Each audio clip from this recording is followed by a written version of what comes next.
Bucks and Chargers. Next game that I want to get to here, and I'll go back-to-back sort of coaching matchups for my matchup that matters here. Liam Cohen, the offensive coordinator, versus Jesse Minter, the defensive coordinator for the Chargers. The Bucks are traveling, obviously, all the way across the country to LA to take on the Chargers, so it's a big trip for them. But listen to this. The Buccaneers offense this season, second in the NFL in third down conversion percentage at 47%, fourth in red zone conversion percentage at 68%. Chargers, seventh in the NFL in third down defense, limiting offenses to just 37%, and first in red zone conversion defense, holding their opponents to just 41%. So this is a top 10, if not top 5 matchup for the money downs, as coaches call it. What do you do on third down, and what do you do in the red zone? Liam Cohen has been fantastic this year. There's chemistry with Baker Mayfield, how they're clicking, where they want the ball to go. I think the offense is certainly evolving, and how they have gotten the run game involved.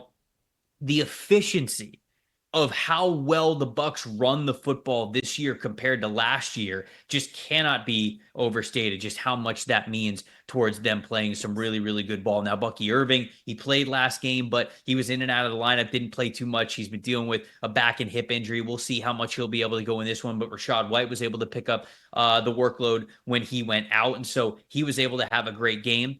This offense can be really balanced in Tampa Bay, even without a guy like Chris Godwin, which is kind of crazy to say. But this defense in Los Angeles, they just put their players in such advantageous situations at all times. They don't rely on a lot of single coverage. It is truly a by committee type of approach of how they are going to defend you. And it is just two of the best coordinator minds in the game here in 2024 going head to head. And so how these coaches perform on the money downs of third down, and then when we get into the red zone, to me, that's definitely the matchup that matters. What do you got?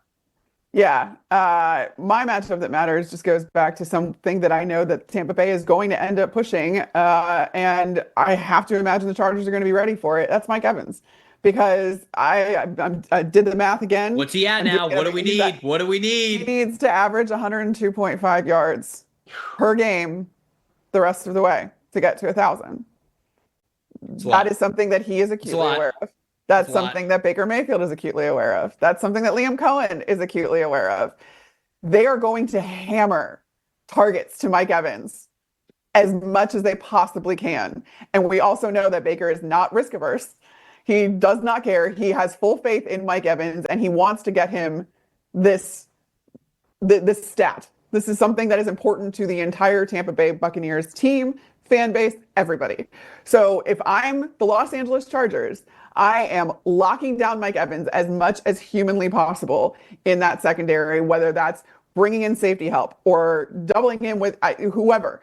Like, I maybe even put Derwin James as a part of this, even if Mike lines up on the outside as much as he does.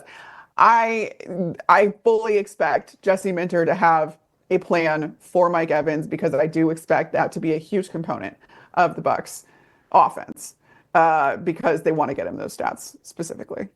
Man, I was gonna say that Quentin Johnston is kind of my plus factor here, and I do. I mean, like, Quentin Johnston needs to play well. With Ladd McConkey out, he had no drops last week. He had 7 targets, 5 catches. So Quentin Johnston actually had a pretty good game last week. But I wonder if the real plus factor is actually Tarheeb Still, their rookie cornerback. Their rookie corner, You see some stats for Quentin Johnston there. They absolutely need him on that offensive side of the ball. They need him to play well even when Ladd McConkey is out there, right? We need this version of Quentin Johnston even when Ladd is out there. Come on, that's what they drafted him for in the first round. Well, they drafted him to be a lot more than that. But if he can at least be a compliment to Ladd McConkey, I think that definitely would help them out. But Tarheeb Still, their rookie cornerback, 78.6 overall coverage grade since week 10. He has been playing well.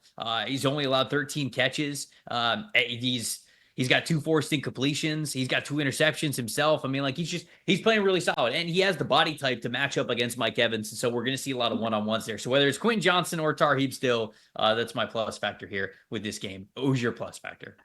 Well, I do think that maybe in order to zig when the Chargers are going to expect you to zag with Mike Evans, maybe it's one of those things where you still do lean on the run game if you're Tampa Bay's offense, and then you try for those shots down the field and you try to get Mike these receptions of 30, 40 yards down the field. And that way you don't need to hammer him and pepper him with targets when he might not be open and risk putting the ball in harm's way.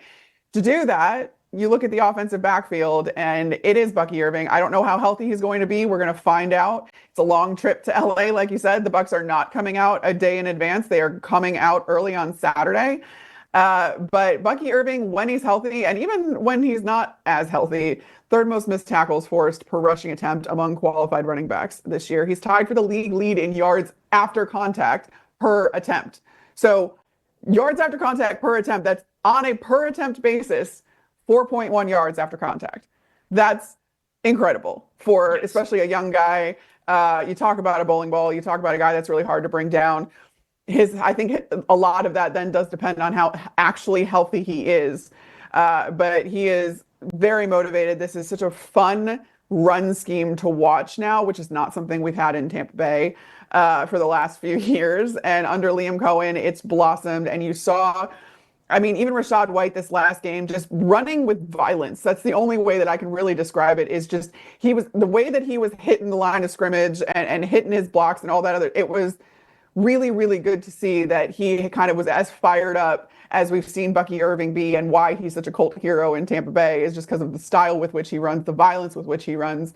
Yep. That's something that's clearly rubbed off on Rachaad White too.